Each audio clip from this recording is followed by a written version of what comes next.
जिससे किसान समृद्ध हो सके, मजबूत हो सके, इसको कांग्रेस लेकर के आए। आपके उत्पादन का आपको ठीक मूल्य मिले। यदि आज एमएसपी को हटा दीजिए, एमएसपी को हटा दीजिए, तो आप अपने ट्रैक्टर के साथ खुली डोलते रहेंगे और जो बिचौलिए हैं वो आपके उत्पाद का जो है उस उत्पाद को लूटने का काम करेंगे।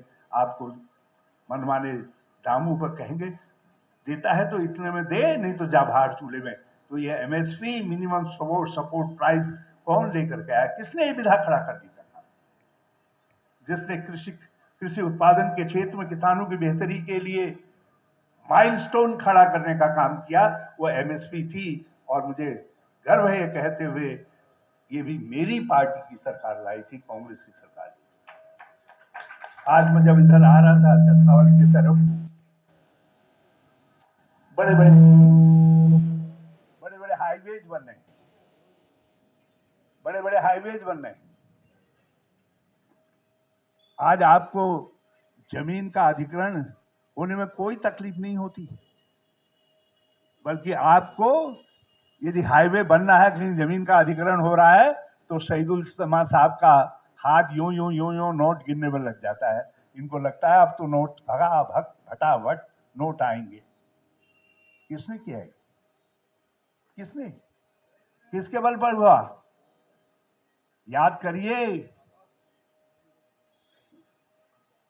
डॉक्टर मनमोहन सिंह जी की सरकार के वक्त में, उससे पहले आपकी जमीनें अधिकृत कर दी जाती थी और आप रोते रहते थे।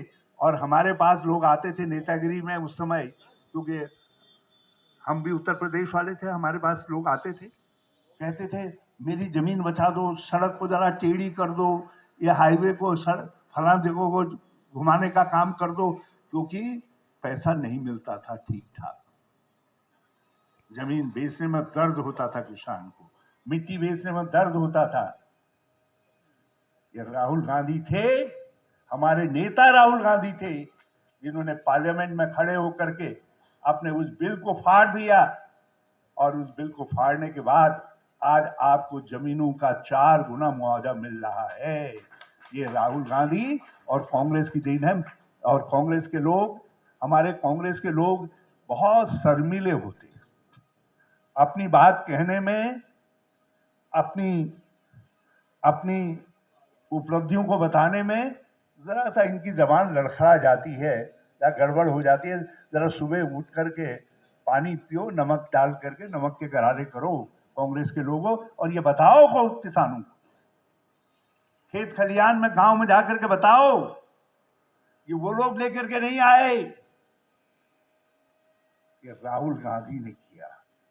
और आज यदि किसान शान के साथ खड़ा है, जमीन, उनके जमीन का उचित मूल्य मिल रहा है, मुआवजा मिल रहा है, तो ये कांग्रेस ने किया, कांग्रेस ने किया। ये मंडी सिस्टम बना करके राष्ट्रीय और अंतर्राष्ट्रीय स्तर पर आपके उत्पादों को कौन लेकर के गया? आप जरा इतिहास टटोल लीजिए उत्तर प्रदेश की, कितनी सरकारें आई, आपने हर ब्रांड की सरकार बना दी उत्तर प्रदेश के अंदर। जब मुझे बता दो इनमें से किसी ने मंडी सिस्टम खड़ा करने का काम किया? ये सारा मंडी सिस्टम जो है कांग्रेस की सरकारों ने खड़ा किया उत्तर प्रदेश के अंदर, जिन सरकारों में कभी जो है शहीदुल सलमा साहब की भी तूती बोलती थी, बड़े शानदार आदमी थे।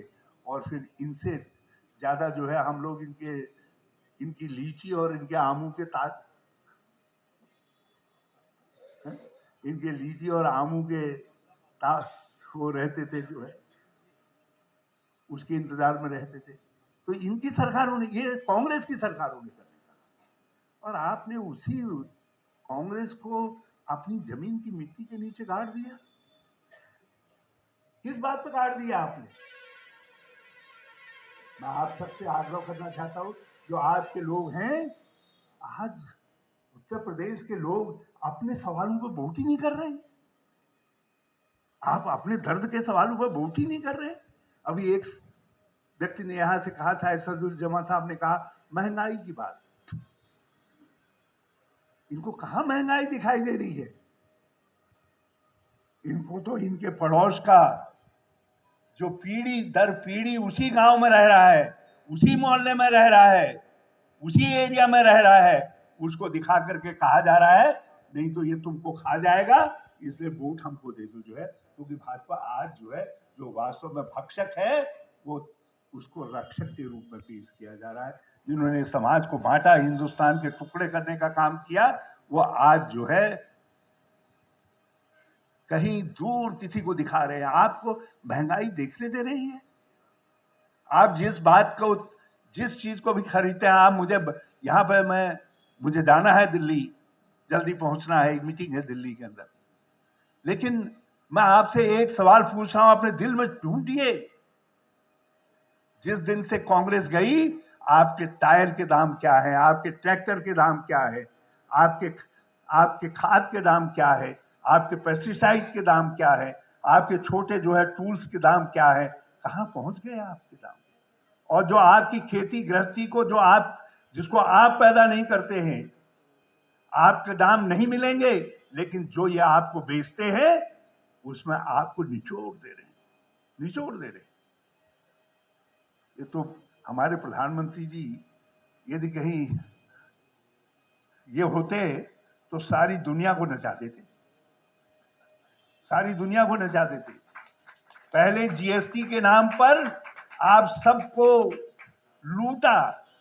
ये हमारे नेता थे राहुल गांधी जी, जिन्होंने कहा यह गब्बर सिंह टैक्स है, और अब स्वीकार किया 5-7 साल बाद, जब आपको निचोड़ लिया, खूब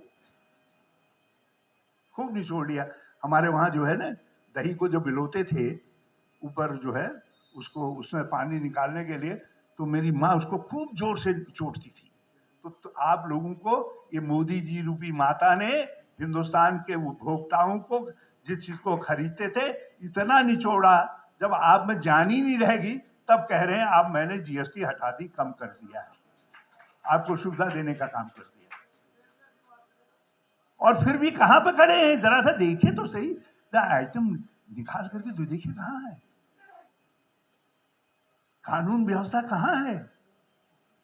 अरे गुंडे तो हर राज्य में रहे, आज भी गुंडे होंगे, लेकिन गुंडों का रंग थोड़ी देखा जाता है, उनका पहनावा थोड़ी देखा जाता है। गुंडा तो गुंडा है, लेकिन आज रंग देख करके, उनका पहनावा देख करके गुंडे निर्धारित हो रहे हैं और आपसे तालियां बजवाई जा रही है। आप अपनी तरफ देख ही नहीं रहे। मैं तो पूरे हिंदुस्तान के लोगों से कहना चाहता हूं, बहनों और भाइयों, नौजवानों, आज जरा सोचो, आप नौकरियां सूख गई हैं, नौकरियां सूख गई हैं। पहले कभी कभी, क्योंकि यहाँ के लोग जरा खाते पीते हैं, लेकिन फिर भी फौज में तो जाते ही थे। पहले फौज में हमारे उत्तराखंड में तो कम था, तो इसलिए फौजी में जाते थे भाई, एक खेती वो भी थी। पहले फौज में जाते थे, एक से एक बड़ी रेजिमेंटें थी, गर्व होता था, और जब रिटायर्ड होकर के आते थे खूब तगमे लगा करके आते थे। और अब मोदी जी ने और अमित शाह जी ने कह दिया ये तमगे वाले नहीं चाहिए, 56 इंच छाती वाले तो केवल हम ही रहेंगे, हमको ये छाती वाले भी नहीं चाहिए। और कह दिया अब तुम्हारा बेटा जो है भारत का सिपाही नहीं कहलाएगा, भारत माँ का सिपाही नहीं कहलाएगा, किसान से कह दिया अब तुम्हारा बेटा अग्निवीर कहलाएगा। अग्निवीर बना दिया आपके बेटे को, और ऐसा अग्निवीर बना दिया जिसको जो है लड़की मांगने जाओ अगल बगल कि मेरा बेटा बड़ा हो गया है, आप दे दो। लोग जब पूछते हैं पहले हाँ हाँ हाँ हाँ कहेंगे, जो है जब उनको पता चलता है अग्निवीर में है तो वो जवाब कह देते हैं कि वो लड़की ना कह रही है, उसकी माँ ना कह रही है, और रिश्ता भी नहीं हो रहा है। धन्य है मोदी जी, आपको बड़ी सौगात दी, बड़ा उपहार देने का काम किया। जोगी बाबा का तो हाल ये है कि यदि वो अपना डमरू बजाते न रहे तो मोदी जी और अमित शाह जी उनका डमरू बजा देंगे, इसलिए वो भी उनका डमरू।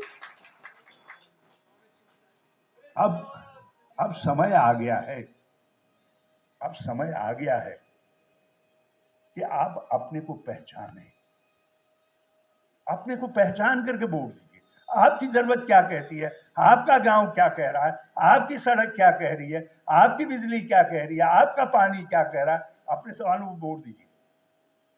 आप अपने सवालों को वोट करेंगे, हम कहीं भी खड़े हों कोई बात नहीं। हमको पहली बार चुनाव हार रहे हैं कांग्रेस के लोग, लेकिन 77 में भी आपने अपने सवालों को पूर्ण किया, 67 में भी बहुत जब अपने सवालों पर आपने पूर्ण किया। आपने जब जब अपने सवालों को वोट किया, हमने आपको सलाम किया, नमन किया। लेकिन आज आप अपने सवालों पर वोट नहीं कर रहे हैं। मुजफ्फरनगर का गुड़ बड़ा प्रसिद्ध होता है। कल मैंने आप मंगलौर, आप ही का सहोदर है, बगल में जो है, हाँ, वहां के गुड़ की कटक, ये टुकड़ा होता है ना छोटा सा गुड़ का, और उसके साथ मैंने कहा उत्तराखंड के लोगों, गुड़ की कटक के साथ चाय पियो। और सारे उत्तराखंड में हम गुड़ की कटक की चाय करवा रहे हैं। हमने कहा भाई, अब ये मोदी जी और योगी जी के राज में तो किसान को इन्होंने मूल्य अच्छा देना नहीं है, और इसलिए कम से कम एक वैकल्पिक इंडस्ट्री के रूप में हमारा गुड़ डेवलप हो सके। हमारी गुड़ की मिठास ने हमारे हमारे स्वभाव को ऐसा बनाया था। कभी हमारे गांव कौमी एकता के तराने गाते थे। हमारे आम की जब आम आम के बौर आती थी, तो हमारी अमियाँ जो है वो हमको याद दिलाती थी कि हम सब एक हैं, एक गांव के, एक परिवार के रूप थे। हम एक दूसरे से मोहब्बत करते थे, एक दूसरे के दुख सुख में शामिल होते थे। मैं तो 1980 में सांसद हो गया था। इस पश्चिमी उत्तर प्रदेश में बहुत सारे लोग, ठाकुर बिरादरी के लोग ऐसे हैं जो एक भाई मुसलमान हो गया, एक भाई हिंदू हो गया। मैं कई शादियों में गया जिसमें जब तक बड़ा भाई नहीं आता था, चाहे वो मुसलमान है हिंदू है, तब तक जो है पगड़ी नहीं बांधते। त्यागी लोग, मेरी इत्तेफाक से त्यागियों से दोस्ती थी। त्यागी लोग भी ले जाते थे। अरे मैंने कहा तुम्हारे वहां भी यही सही है? बोले हाँ ऐसा ही है। और सब गर्वपूर्वक उसका इतिहास को बताने का काम करते थे। आज मेरे दोस्त तो रघुनंदन त्यागी नहीं दिखाई दे रहे, वो आते नहीं जो है मुझे, अरे चोट लगे, चलिए भगवान से प्रार्थना है वो जल्दी स्वस्थ हो, नहीं तो यहाँ आते। और तो त्यागी लोगों में भी यही था। जब मैंने खोज की तो पता चला जाट और मूला जाट में भी वही है, और गुर्जर भाइयों में तो कोई अंतर ही नहीं है। धन्य है भाजपा, जो एक तरीके से चल रहे थे, गंगा के पानी की तरीके से प्यार और मोहब्बत की गंगा बहाने का काम करते थे, गंगा जमुनी संस्कृति को उभारने का काम करते थे। उन भाइयों को तुमने बांट दिया, इसके अलावा और कुछ नहीं कर सकते। यदि गंभीरता से विचार करिए, आपको कुछ नहीं मिला, केवल आपने हिस्से में नफरत ही नफरत आई, नफरत ही नफरत आई। इसलिए मैं निवेदन करना चाहता हूं, और विशेष तौर पर किसान भाइयों से निवेदन करना चाहता हूं। मजदूरों के नाम तो कुछ आया ही नहीं। उनको जो अधिकार दिए थे, इतने सालों के संघर्ष के बाद मजदूरों के 44 कानून बनाए थे, इन्होंने वो सब कानून गड्डी करके 4 कानूनों में रख दिया। गन्ने छिलने वाला किसान जो मजदूर है, उस मजदूर को क्या मिल रहा है? उसको वेज वोट दिया ही नहीं जा रहा है। बहुत सारे सवाल हैं। मैं इन सब सवालों को आपके लिए छोड़ता हूं, लेकिन उसके साथ एक सवाल जरूर आपसे जोड़ता हूं कि जरा गौर करिए, इन 10-12 सालों के अंदर आपको क्या मिला? केवल अपने पड़ोसी से नफरत? क्या मिला आपको? अपने इतिहास से नफरत? क्या मिला आपको? अपने राष्ट्रीय एकता से नफरत? अरे ये इस देश के लिए सबने कुर्बानी देने का काम किया। हिंदू, मुसलमान, सिख, ईसाई, सबने कुर्बानी दी, और देश बनने के बाद भी सबने एक होकर के कुर्बानी दी। इसीलिए तो इतना बड़ा फासला तय कर पाए। आज आपने खुर्रम खां पता नहीं कहां से निकाल करके ले आए, और इन्होंने जो है हमारी सारी परंपराओं को बदल दिया। तो इसलिए उठिए, अपनी पुरानी परंपराओं के साथ जुड़िए और गांव के अंदर प्यार और मोहब्बत की बात करिए और अपने से सवाल करिए कि इन 10 सालों में ये दुरंगे वालों को वोट देते देते मैंने क्या पाया है, मेरे परिवार ने क्या पाया है, मेरी रिश्तेदारी ने क्या पाया है। और यदि उसके बाद आपका मन कहे नहीं यार यही ठीक है दुरंगे वाले, तो फिर यार इनको एक ही वोट मत देना बल्कि एक आध और भी दे देना, कहीं और भी बटन दबा देना। ये तो करवाई हो ही रहे हैं। वोट के अधिकार को खत्म करना चाहते हैं, एक वोट के अधिकार को जो निर्णायक अधिकार है उसको खत्म करना चाहते हैं। ये तो करना ही वही चाहते हैं। लेकिन यदि आपका मन कहता है नहीं तब भी ये ठीक है तो फिर जो करो। लेकिन यदि आपका मन कहता है नहीं हमारे साथ धोखा हुआ है, हमारे सवाल इन्होंने पीछे धकेल दिए हैं और हमको केवल अपना टू टू टू टू कहने वाला वो बना दिया है, एक मशीन बना करके रख दिया है और हमसे घृणा और नफरत की आवाजें निकलवा रहे हैं, तो फिर इनको बदलने की मुहिम स्टार्ट करिए। हो सकता है यहीं से स्टार्ट हो जाए। और मैं राकेश से कहूंगा जरा दूध के साथ गुड़ की डली खाया करो तो ताकत अपने आप आ जाएगी। जैसे ताकत पैदा करो और लड़ो। और लड़ते हुए बहुत सारे लोग होते हैं जिंदगी में, हर किसी को मुकाम मिल जाए ये सब नहीं होता, लेकिन जमाना उसको याद करता है जो उनके साथ खड़ा होता है, उनके साथ लड़ता है। और मैं राकेश से कहूंगा इनके लिए लड़िए। जो नौजवान हैं उनसे भी कहना चाहता हूं कांग्रेस के लिए लड़िए, निराश मत होइए, उठ करके खड़े होइए, नई तरीके से नए जोश के साथ नई फिजा के साथ राहुल गांधी के साथ संघर्ष के साथ आगे बढ़िए। कितना हमारा कैसा अद्भुत नेता है, देख रहे हैं। कहीं बैठा किसी इशू पर किसी मुद्दे पर आपके साथ निरंतर खड़ा है। आपके कल्याण में आप पौध रोक रहे हो तो तब भी आपके साथ है। आप जो है जलेबी कहीं पर खाने के लिए खड़े हो तो जलेबी भी मिला दे रहा है और आपके दुख दर्द को सुनने के लिए आपके बीच में है। पार्लियामेंट में भी दहाड़ा है, अमेरिका में भी, वहां के विश्वविद्यालयों में, लंदन के विश्वविद्यालयों में लोगों को शिक्षा देने का काम भी कर रहा है। ये बता रहा है कि हमारे देश के अंदर तो जो है जो हाई स्कूल भी ठीक से है नहीं है वो चला रहे हैं और वो अपनी विद्वता से सबको प्रभावित करने का काम कर रहा है। ऐसा अद्भुत नेता आपके पास है कांग्रेस के लोगों, तो इसलिए एक बार कमर कशो। जैसे मैंने निर्णय लिया है कि बुढ़ा नहीं होना है। देखो तो ये इतना बड़ा ताला बांध करके आया हूँ। यही मतलब मेरठ में चोट लग गई थी कुछ ही दिन पहले, यहीं पर लग गई थी आपके पड़ोस में। लेकिन मैंने कहा कमर तब तक नहीं झुकने दूंगा जब तक कांग्रेस सत्ता में नहीं आ जाएगी। तो आप रखिए। आप सबका बहुत बहुत धन्यवाद। जय हिंद, जय भारत, जय। और मैं सब नेतागणों को प्रणाम करता हूँ। किसानों की आवाज़ उठाई जा रही है। किसान गन्ने का 450 रुपया कुंटल का मूल्य मांग रहे हैं अगेती का, और पिछेती वाला है उसके तो और ज़्यादा होगा। तो ये मूल्य मांग रहे हैं। हम उस मूल्य के साथ अपनी एकजुटता जाहिर करने के लिए आए हैं और उत्तराखंड का किसान भी वही मांग रहा है। बहुत धन्यवाद आपका।